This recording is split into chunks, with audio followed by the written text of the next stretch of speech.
October 2023 तब्बल 3 लाख लोक तहान भूक विसरून एका अत्यंत साधारण माणसाच्या हाकेवर मोकळ्या मैदानात जमलेले.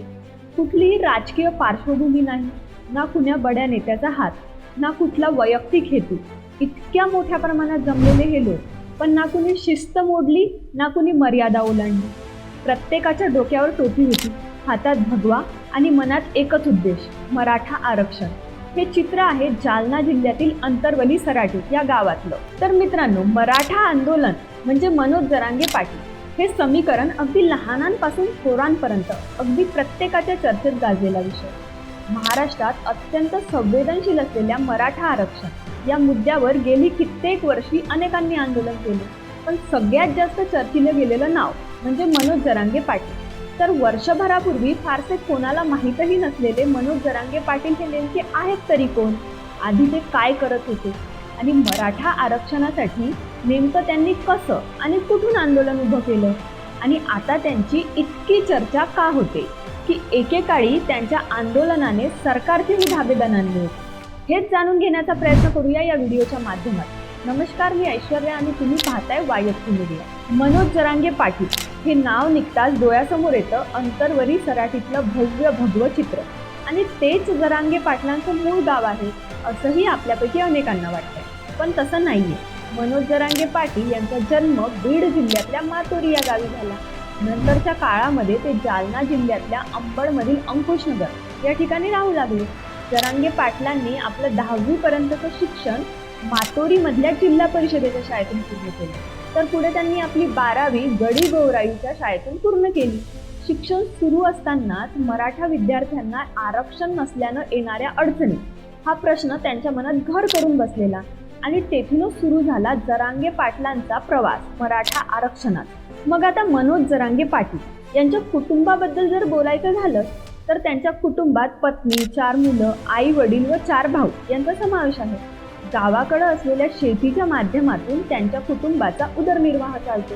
सामाजिक किंवा राजकीय कामांमध्ये उतरण्यापूर्वी सुरुवातीचा जो काळ होता तेव्हा मनोज जरांगे पाटील यांनी आपल्या आर्थिक गरजा भागवण्यासाठी हॉटेलमध्ये किंवा इतर ठिकाणी काही वेगवेगळी कामेही केलेली आहेत. शिक्षण सुरू असताना आरक्षणाअभावी समाजातील विद्यार्थी आणि तरुणांना येणाऱ्या अडचणी याची जाणीव मनोज जरांगे पाटील यांना सुरुवातीच्या काळात होऊ लागली होती, आणि त्यातूनच प्रेरणा घेत मराठा आंदोलनासाठी स्वतःला झोकून द्यायचं त्यांनी ठरवलं. मनोज जरांगे पाटील यांच्या सध्याच्या आंदोलनाची चर्चा सगळीकडे चांगलीच झाली, पण तरी त्यांच्या पहिल्या आंदोलनाचा किस्सा जो आहे तो त्यापेक्षाही रोमांचक आहे. ते आपल्या पहिल्या आंदोलनाला अंबड तालुक्यात असलेल्या शहागडमधील उड्डाणपुलावरच उपोषणाला बसलेले, आणि त्यांचं हे आंदोलन जे आहे ते जवळपास 6 दिवस चाललं. आणि त्याच काळात त्यांच्या लक्षात आलं की अशा प्रकारची निस्वार्थ भावनेतून आणि शुद्ध हेतूने केलेली जी आंदोलनं असतात त्यामध्ये एक वेगळ्याच प्रकारची शक्ती असते. या आंदोलनांना प्रशासन किंवा जबाबदार लोक घाबरतात. मग काय, त्यांनी ठरवून टाकलं, जोपर्यंत मराठा आरक्षण मिळणार नाही तोपर्यंत आंदोलनं करतच राहायची.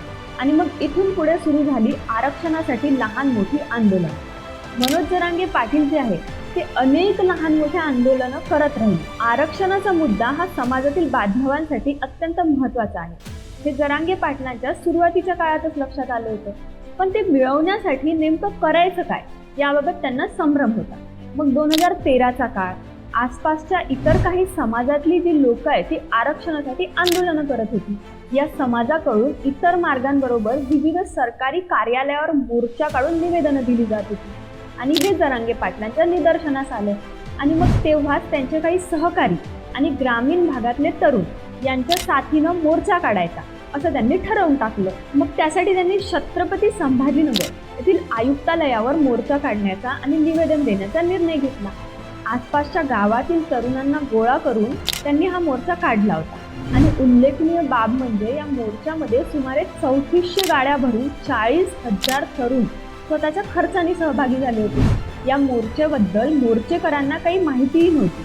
या मोर्चाला कुणाचं नेतृत्वही नव्हतं.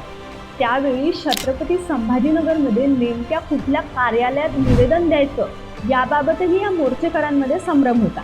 मग लोकांना माहिती विचारत ते तिथे पोहोचले, आणि तरीही समाजासाठी, समाजहितासाठी आरक्षण या एकमेव मुद्द्यावरून हे इतकं मोठं आंदोलन उभं राहिलं। मग इथून पुढे मराठा आरक्षणासाठी मनोज जरांगे पाटील यांनी सातत्यानं प्रयत्न सुरूच ठेवले। त्यांनी मधल्या काळामध्ये अनेक लहान मोठी आंदोलनं केली, पण खरी सुरुवात झाली ती म्हणजे कोरोनाच्या काळात। 2021 मध्ये साष्ट पिंपळगाव या ठिकाणी झालेल्या आंदोलनापासून मराठा आरक्षणासाठीच्या त्यांच्या प्रयत्नांना खरी दिशा मिळाली। साष्ट पिंपळगाव मधलं त्यांचं जे आंदोलन आहे ते जवळपास 3.5 महिने चालले। शेवटी सुप्रीम कोर्टातून आरक्षण रद्द झाल्यानंतर त्यांनी हे आंदोलन थांबवलं होतं, पण यानंतरही जरांगे पाटलांनी गोरी गंधारी, धांबोरी अशा ठिकाणी वेगवेगळी आंदोलनं केली। मग पुढे झालं असं की आतापर्यंतच्या सगळ्या आंदोलनांमध्ये 10-12 गावातील लोकांना एकत्र घेऊन त्यांच्या साथीनं आपण आंदोलन करतोय आणि त्यामुळेच त्याची दखलही जी आहे ती त्याच प्रमाणात घेतली जाते हे पाटलांच्या प्रामुख्यानं लक्षात आलं। पण आता याने काम होणार नाही, काहीतरी मोठं करावं लागेल या जाणीवेतून त्यांनी आंतरवली सराटीच्या नियोजनाला सुरुवात केली। त्यावेळी तब्बल 123 गावांना आरक्षणाच्या मुद्द्यावरून पाटलांनी एकत्र केलं। 29 ऑगस्ट पासून आंतरवली सराटीमध्ये बेमुदत उपोषण आणि आंदोलन सुरू झालेलं आणि हळूहळू त्यांची साथ देण्यासाठी त्या ठिकाणी तब्बल 3 लाख लोक एकत्र जमले आणि याचंच प्रतिबिंब म्हणजे 1 सप्टेंबरचं केवळ लोककल्याणाच्या भावनेतून उभं राहिलेलं भगवं चित्र हे साऱ्या जगाने पाहिलं। मग हे सगळं करत असताना पाटलांनी त्यांच्याकडे असलेल्या 5-6 एकर शेतीपैकी चक्क 2-3 एकर शेती विकली, पण हा संघर्ष मात्र सातत्यानं सुरू ठेवला। यावर बोलताना पाटील सांगतात, आमच्या गरजा कमी असल्यानं शेतीतून मिळणाऱ्या उत्पन्नातून आमचं भागतं आणि सांगण्याजोगं म्हणजे आंदोलनात त्यांच्या कुटुंबियांचा शक्यतो सहभाग नसतो, कारण कुटुंबियांना पाहिल्यानं भावनिक बळ कमी होऊ शकतं अशी त्यांची भावना आहे। त्यांच्या आत्मसखीय सांगतात की आंतरवली सराटीमध्ये 29 ऑगस्ट पासून आंदोलन सुरू झालं, त्यानंतर आजपर्यंत पाटलांनी घराचा उंबरा ओलांडला नाहीये, किंबहुना मराठा आरक्षण मिळाल्याशिवाय हा उंबरा ओलांडणार नाही असा जणू निर्धारच त्यांनी करून ठेवलाय। हे आंदोलन म्हणजे निस्वार्थीपणे निव्वळ लोककल्याणाच्या शुद्ध हेतूतून निर्माण झालेली एक चळवळ होय आणि त्यामुळे खऱ्या अर्थानं मनोज जरांगे पाटील हे या आंदोलनाचे हिरो आहेत। तर मित्रांनो, पाटलांबद्दलची ही माहिती तुम्हाला कशी वाटली कमेंटमध्ये नक्की सांगा। व्हिडिओ आवडला असल्यास लाईक आणि शेअरही करा। तसेच अशाच नवनवीन स्टोरीजसाठी तुम्ही आमच्या चॅनलला सबस्क्राईब करायला मात्र विसरू नका। धन्यवाद।